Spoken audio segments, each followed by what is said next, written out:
Simulacy tracing COVID-19.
Baiklah, skenario ujian praktik keperawatan komunitas pelacakan kontak erat COVID-19.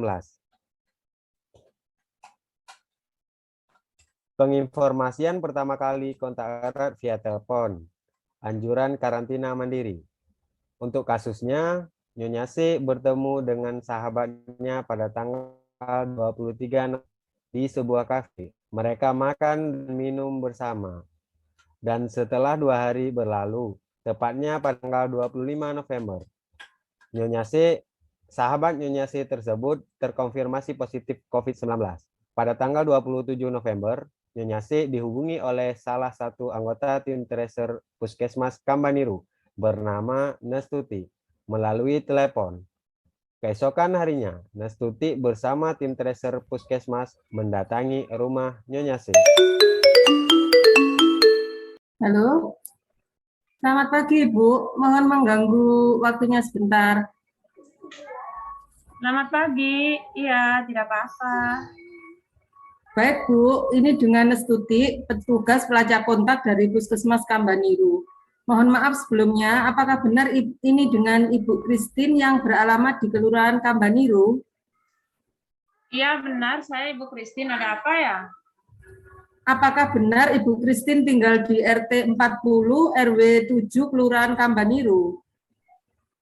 Iya benar Ibu, bagaimana Ibu bisa tahu alamat dan nomor telepon saya?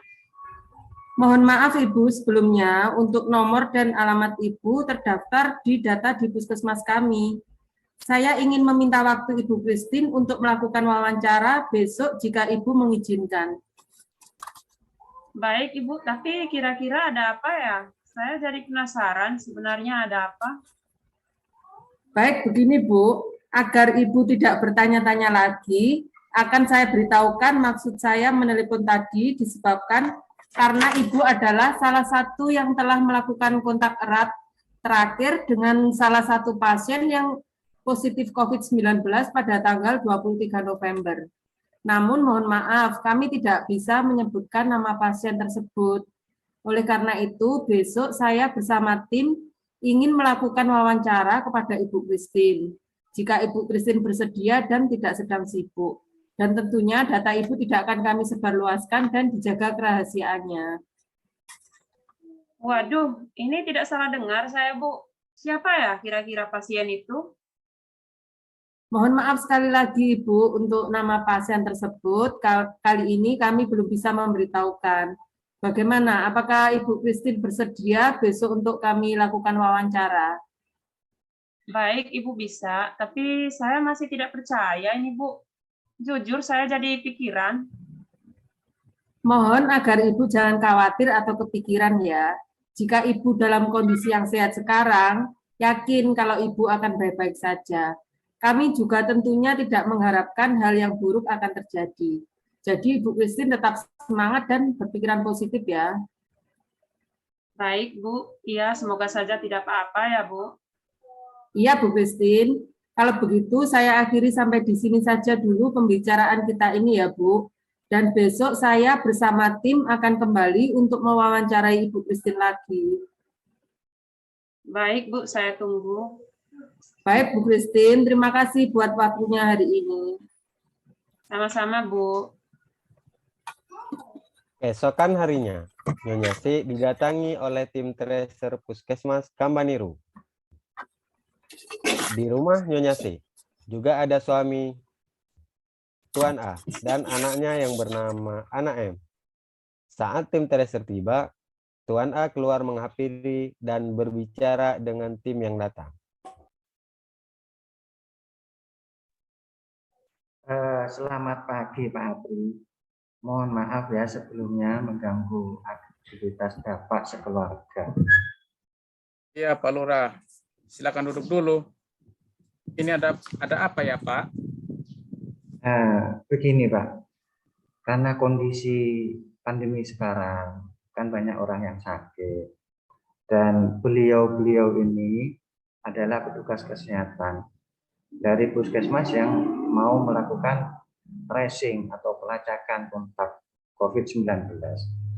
Jadi biar lebih jelasnya, beliau-beliau saja yang menjelaskan langsung ke Pak Apri sekeluarga. Silakan Pak Iva.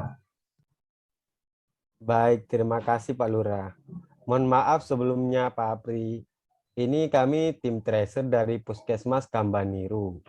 Kemarin kan Nastuti sudah coba menghubungi istri Bapak, yaitu Ibu Christine, untuk memberitahukan kedatangan kami hari ini ya. Ya benar Pak, kemarin saya yang menghubungi Ibu Christine meminta kesediaan Ibu untuk kedatangan kami hari ini. Tak lama kemudian, anak Tuan A yang bernama Anak M datang. Pak, ini ada apa ya? Tidak apa-apa nak. Tolong kamu panggilkan ibumu dulu. Baik Pak. Sesaat kemudian, Nyonya C datang dan berbicara dengan tim tracer. Selamat pagi Bu Christine. Selamat pagi semua. Maaf, mari silakan duduk. Ini tim tracer yang saya ceritakan semalam, Pak.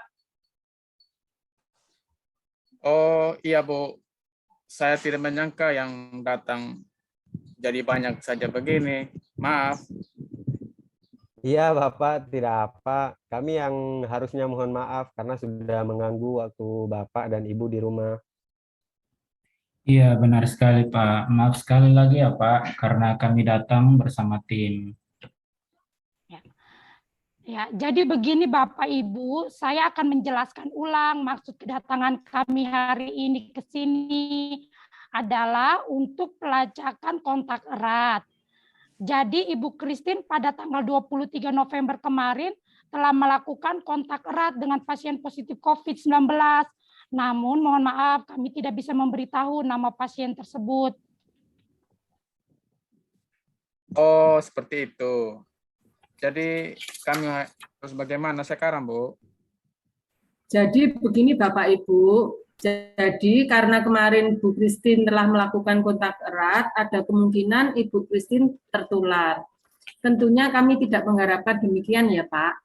Nah, tujuan kami datang langsung ke rumah Bu Christine untuk melihat langsung dan menanyakan kondisi Ibu saat ini, memberi instruksi dan saran, serta rencana apa yang harus Bapak dan Ibu lakukan. Wah, saya jadi panik juga Bu mendengarnya. Kira-kira saya juga positif ya, Bu. Dan apa yang harus saya lakukan sekarang? Tenang dulu Bapak, Ibu. Jadi Bapak dan Ibu jangan khawatir dulu. Belum tentu positif ya, namun sebagai langkah pencegahan dan untuk mengetahui munculnya gejala yang mengarah pada COVID-19, maka kami sebagai petugas pelacak kontak dari Puskesmas Kambaniru berkewajiban memantau kondisi kesehatan Ibu Christine. Baik, Bu. Saya sejak semalam terus kepikiran tentang hal ini. Baik, kalau Bapak dan Ibu telah memahami maksud dan tujuan kami datang ke sini, maka yang pertama izinkan saya menuliskan identitas Ibu Christine. Mungkin bisa tolong disebutkan nama lengkap Ibu, tanggal lahir dan nomor KTP Ibu yang sesuai tertulis di KTP Ibu Christine. Baik Bu, sebentar, KTP-nya ada di dalam. Sebentar ya. Milena, tolong ambilkan KTP Ibu ya. Baik, Bu. Tunggu sebentar. Ini KTP-nya. Makasih, Nak. Nama saya Christine Mega, tanggal lahir 25 Desember 1985. Nomor KTP 532144. Baik, terima kasih Ibu. Untuk nomor HP-nya bisa saya pakai yang kemarin yang sudah pernah saya hubungi itu ya? Iya, bisa, Bu. Mungkin ada nomor HP lain atau ada nomor HP orang terdekat yang bisa saya dapatkan juga Bu Christine, misalnya Pak Apri. Baik, Bu, ada. Mungkin bisa langsung dicatat. 081 237 445 227. Baik, Bapak Ibu, sudah saya catat. Terima kasih buat datanya. Akan kami simpan kerahasiaan Bapak dan Ibu. Terima kasih, Bu. Baik, Pak, Bu. Mungkin di sini saya ingin menginformasikan sedikit tentang kehadiran Pak Lurah di tempat ini adalah semata-mata untuk membantu mempermudah pekerjaan kami dalam memantau kondisi Ibu nanti setiap harinya. Mungkin jika ada terkendala untuk menghubungi kami, langsung menghubungi Pak Lurah terkait masalah kesehatan yang ingin Ibu atau Bapak sampaikan. Pak Lurah pasti bersedia membantu dengan senang hati. Iya, benar. Jadi Bapak dan Ibu Christine jangan sungkan sama saya. Pasti saya bantu semampunya. Semisal Bapak Kapus, Bapak Ibu perawat yang ada di sini, boleh apa enggak untuk memantau langsung kondisi Ibu Christine setiap hari? Mohon maaf, mungkin Pak Abda atau Ibu Christine berkenan atau tidak. Sangat boleh Pak Lurah. Namun untuk hal ini sebaiknya saya menganjurkan kepada Pak Apri untuk melaporkan kondisi Ibu Christine itu sendiri kepada Pak RT agar bisa langsung meminta kesediaan dari beliau supaya tidak menceritakan hal ini kepada siapapun, yaitu keadaan tentang Ibu Christine sekarang. Iya, benar sekali. Saya juga setuju Pak Kapus dan Pak Lurah, dan saya juga akan sesekali datang ke sini untuk membantu memantau keadaan Ibu Christine. Itu sudah menjadi tugas saya. Jika ada warga di sini yang mengalami hal yang sama, jadi Bapak dan Ibu jangan khawatir. Saya bersedia membantu. Mungkin nanti nomor HP Pak Apri saya simpan saja, sehingga nanti saat mau datang bisa saya kontak terlebih dahulu. Wah, terima kasih Pak Lurah, Pak Kapus, dan semua sudah bersedia membantu kami di sini. Kami juga bingung, Pak. Jadi setelah ini kami harus bagaimana, Pak? Iya, terima kasih buat semuanya sudah mau membantu kami. Kira-kira saya harus seperti apa sekarang, Bu Perawat? Jujur, saya masih sangat cemas dengan berita ini. Ya, baik Ibu. Tenangkan hati Ibu dulu ya. Sekarang kita mulai dari keadaan Ibu saat ini.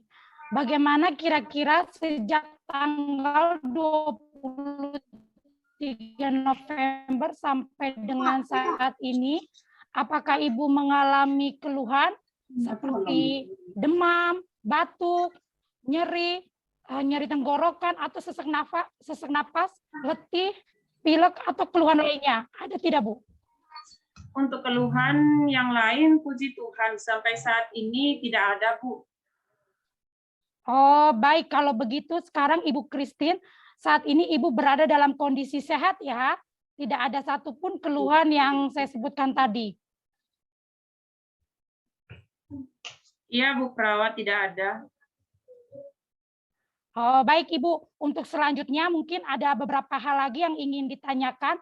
Nanti oleh teman saya, Nurse Milen, akan dijelaskan oleh teman saya. Iya, Bu. Kalau tadi Ibu sudah tidak ada keluhan, saya ingin mengetahui apakah Ibu menderita penyakit kronis seperti hipertensi atau penyakit gula Atau mungkin ada sakit yang lain, Bu? Dan apakah Ibu juga sedang mengkonsumsi obat setiap hari? Oh iya Bu, benar. Saya sedang minum obat untuk menurunkan tekanan darah saya setiap hari. Soalnya kata dokter saya darah tinggi, kemungkinan karena saya juga kurang beristirahat, Bu. Baik, Bu. Kalau seperti itu, saya coba ulangi lagi informasi kesehatan Ibu saat ini adalah Ibu tidak mengalami keluhan apapun sejak tanggal 23 November kemarin setelah kontak dengan pasien terkonfirmasi positif COVID-19 dan Ibu memiliki riwayat darah tinggi terkontrol, juga sedang mengkonsumsi obat darah tinggi setiap hari. Seperti itu ya, Bu. Apakah benar? Iya, benar Bu Perawat. Baik, jadi berdasarkan keterangan Ibu yang sudah disebutkan tadi, Ibu Christine masuk dalam status kontak erat tanpa gejala ya Pak, Bu? Baik Bu. Iya Bu, jadi seperti yang sudah saya sampaikan di awal, bahwa Ibu mempunyai riwayat kontak dengan pasien terkonfirmasi positif COVID-19 yang kemungkinan ada tertular coronavirus. Maka Ibu harus melakukan karantina mandiri dimulai dari tanggal 23 November sampai 14 hari setelahnya, yaitu pada tanggal 7 Desember sesuai dengan masa inkubasi dari penyakit COVID-19 ya Bu. Baik Ibu, tapi apakah saya harus karantina jauh dari rumah? Apa boleh saya di rumah saja, Bu? Jadi begini Bu Christine, karantina mandiri itu adalah dengan membatasi pergerakan Ibu dengan tetap tinggal di rumah. Selalu menggunakan masker selama di rumah, jika memungkinkan tidur di ruangan terpisah, atau jika tidak memungkinkan, jarak tempat tidur adalah minimal 1 meter. Menggunakan alat makan yang terpisah dan memantau kondisi harian Ibu. Jadi Ibu jangan khawatir akan berada jauh dari rumah saat melakukan karantina mandiri. Oh, seperti itu. Baik, Bu Perawat. Terima kasih buat penjelasannya. Iya, Ibu Christine, benar sekali apa yang sudah disampaikan Mas Dwi. Yaitu tadi tentang karantina mandiri, ini sangat penting. Tujuannya agar kami mudah melakukan pemantauan kondisi kesehatan harian Ibu. Memberi saran atau mungkin rujukan yang sesuai dengan kondisi Ibu. Jika diperlukan, kemudian untuk menjaga agar orang-orang di sekitar Ibu tidak tertular. Baik, Pak. Terima kasih sekali lagi buat penjelasannya. Sama-sama, Bu Christine. Kami akan melakukan pemantauan setiap hari dengan menelepon nomor HP yang sudah Bapak dan Ibu berikan. Dan jika diperlukan, kami akan berkunjung ke sini lagi. Bagaimana? Apakah Ibu Christine bersedia untuk melakukan karantina mandiri di rumah? Iya, Ibu, saya bersedia. Ini semua juga untuk kebaikan saya dan keluarga. Baik, jika Ibu sudah bersedia, apakah masih ada yang ingin ditanyakan oleh Ibu atau Bapak yang sedang karantina mandiri tentang karantina mandiri ini? Sudah Bu Perawat, sudah jelas. Saya hanya mau menanyakan, kalau begitu saya dan anak saya juga wajib menggunakan masker selama di rumah. Benar sekali Bapak, tujuannya untuk meminimalkan resiko terinfeksi, sebaiknya memang seperti itu, jadi harus tetap memakai masker. Baik Ibu, tapi masker yang ada di rumah hanya masker kain biasa Bu. Sepertinya saya harus menyiapkan masker medis. Itu ya di rumah biar lebih aman. Ya Pak, boleh. Minimal masker yang digunakan ada 3 lapis ya Pak. Masker medis memang sudah menjadi standar, dapat melindungi dari risiko penularan Pak, dan boleh digunakan. Baik Ibu, nanti saya siapkan lagi. Mantap Pak Habib. Salut saya Pak atas dukungan jenengan bersama sama istrinya. Semoga kita mengharapkan yang terbaik buat Bu Christine tentunya.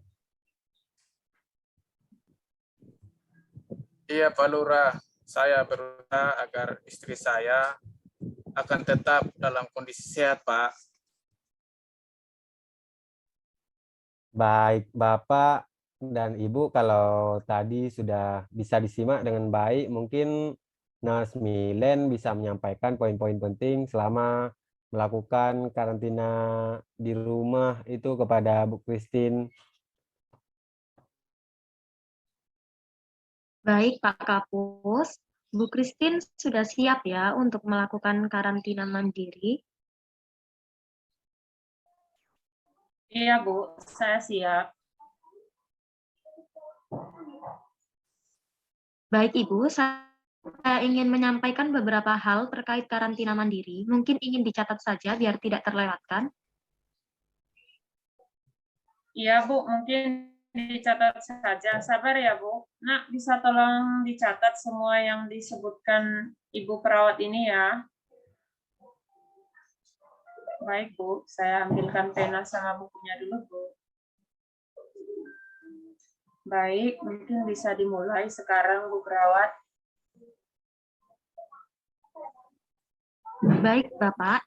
Ibu, jadi saat melakukan karantina mandiri, hal yang harus diperhatikan diantaranya, jangan keluar rumah sama sekali, menjaga jarak minimal 1 meter dari orang lain, tinggal di kamar terpisah atau tidur terpisah dengan orang serumah, selalu menggunakan masker, selalu mencuci tangan di air mengalir atau dengan hand sanitizer yang beralkohol ya Bu, memakai alat makan, minum, dan mandi secara terpisah dari orang serumah, rajin membersihkan perabotan di rumah dengan cairan atau deterjen, atau yang sering Ibu pegang. Misalnya, gagang pintu, cuci baju juga terpisah ya Bu, dimasukkan ke dalam plastik dan cuci terpisah dari anggota rumah yang lain.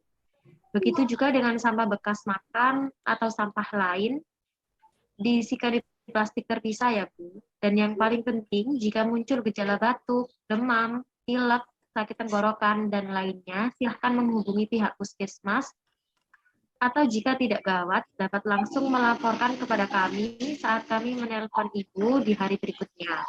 Mungkin itu tadi beberapa hal yang perlu disampaikan selama Ibu melakukan karantina sendiri di rumah. Mungkin sedikit tambahan dari saya ya Pak, Ibu. Yang tidak kalah penting adalah Ibu Christine harus selalu mengkonsumsi makanan yang bersih. Lebih banyak makan sayuran dan buah-buahan, serta mengkonsumsi multivitamin, serta tidur istirahat yang cukup, dan kalau bisa hindari cemas yang berlebihan ya. Nah, untuk diet hipertensinya tadi, Ibu sangat dianjurkan untuk mengkonsumsi makanan yang segar seperti nasi, ubi, kacang-kacangan, seperti kacang hijau, kacang merah, tempe, dan sayuran, serta buah-buahan segar. Nah, dalam mengolah bahan makanannya dapat ditumis atau dimasak, sebaiknya menggunakan margarin yang tidak mengandung natrium atau garam. Nah, untuk memperbaiki rasa masakan yang tawar, dapat digunakan bumbu seperti bawang merah, bawang putih, gula, kunyit, cuka, daun salam, dan asam. Iya, Bu, baik. Terima kasih buat informasinya. Lalu bagaimana dengan suami dan anak saya? Apakah mereka juga harus dikarantina, Bu? Iya, Ibu, benar sekali. Semua yang tinggal serumah dengan Ibu Christine harus melakukan karantina mandiri dengan langkah-langkah yang sama seperti yang dijelaskan oleh Nurse Milen. Baik, Bu. Sebelum saya mengakhiri percakapan ini, mungkin ada lagi yang ingin ditanyakan, Bu? Atau mungkin ada halangan yang ingin disampaikan selama melakukan karantina mandiri nanti? Tidak ada, Bu. Hanya saya ingin menanyakan tentang satu hal, Bu. Kapan saya harus memeriksakan diri? Kenapa saya tidak diarahkan untuk melakukan tes swab ya, Bu? Baik, Bu Christine. Ibu perlu menghubungi puskesmas atau rumah sakit ketika mulai mengalami keluhan seperti demam, batuk, nyeri tenggorokan, letih, dan gejala lainnya, seperti yang sudah saya jelaskan tadi. Dan jika terjadi gejala gawat seperti demam tinggi dengan suhu lebih dari 38 derajat Celcius dan menggigil, serta sesak nafas, segera menghubungi kami ya, Bu. atau bisa meminta bantuan kepada Ketua RT atau Pak Lurah. Di sini juga ada Pak Babin Kamtibmas yang bersedia membantu Ibu dan keluarga. Inilah pentingnya melaporkan diri kepada Pak RT agar mudah untuk mencari bantuan jika terjadi hal yang tidak kita inginkan ya Bu. Dan untuk kontak erat yang tidak bergejala seperti Ibu, tidak perlu melakukan pemeriksaan swab berdasarkan panduan nasional yang terbaru. Tetapi jika muncul gejala yang mengarah ke COVID-19, kami akan merujuk Ibu untuk melakukan pemeriksaan swab atau PCR. Apakah sudah cukup jelas, Pak, Bu? Iya, Iya, Bu, sudah. sudah. Mungkin nanti Pak Apri bisa juga menghubungi saya jika Pak Apri membutuhkan bantuan. Dan sekali lagi, mohon untuk Pak dan Ibu menjalankan karantina mandiri ini dengan baik dan disiplin ya. Serta nanti sewaktu-waktu saya akan datang untuk mengunjungi Bapak dan Ibu di rumah. Iya Pak, siap. Terima kasih untuk semua penjelasan dan kesediaannya membantu keluarga saya. Untuk saat ini mungkin cukup ini saja dulu ya Bu, perawat. Saya akan mencoba menghubungi Pak RT secepatnya. Semoga istri saya tidak apa-apa ya, Pak, Bu. Amin, Pak Apri. Terima kasih juga ini kepada Bapak sudah bersedia menjalankan karantina mandiri. Amin, Pak Apri. Semoga Bu Christine selalu dilindungi dan terus berada dalam keadaan yang sehat walafiat. Begitu, Pak ya. Terima kasih Pak Lurah, Pak Kapus, dan Bapak Ibu semuanya. Saya usahakan menjalankan karantina ini dengan baik.